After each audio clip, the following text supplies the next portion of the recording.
نفذت نقابة المحامين في طرطوس اعتصاما أمام القنصلية التركية في المدينة، وذلك تعبيرا عن الموقف التركي إزاء ما يجري لسوريا. قررنا نعمل الاعتصام اليوم أمام القنصلية التركية استنكارا للتصرفات التركية ورفضا للتدخل التركي في الشؤون السورية وللدعم الذي تقدمه العصابات المسلحة التي تستهدف أمننا وسلامة استقرار سوريا.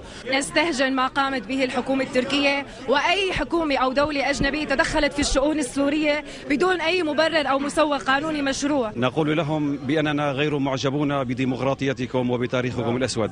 اتركوننا وشأننا.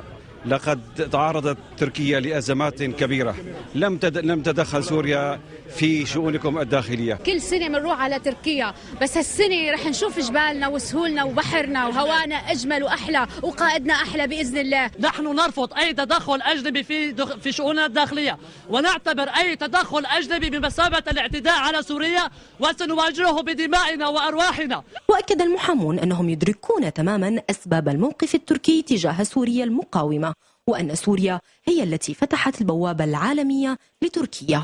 جاي نقول له لأردوغان إنه دور سوريا المركزي بالمنطقة وبالوطن العربي وبالعالم كله ما حاب فيه ينتزعوا منا. ما تم اقترافه من جريمة بحق الشعب السوري سيحاسب على هذه الجريمة كل فاعل. جينا لنندد بالتدخل الأجنبي بالشؤون السورية وبشكل خاص تدخل تركي. نرفض أي تدخل تركي وأي تدخل أجنبي بسوريا. سوريا بدها تضل قوية وصامدة بوجه كل مؤامرة وكل تخريب. استنكر تدخل تركيا بالشأن الداخلي لسوريا. هي تسعى دائما قدام مثل أي دولة في الخارج لتأخذ حصة من خيرات سوريا. سوريا التي آوت 3 ملايين عراقي، والتي آوت أكثر من 700 ألف لبناني، والتي آوت منذ النكبة وحتى تاريخه اللاجئين الفلسطينيين وعاملتهم معاملة السوريين. فكيف تتاجر يا أردوغان ب10,000 نازح سوري أخذوا قسرا ووضعوا في معتقلات ضمن الأراضي السورية في تركيا؟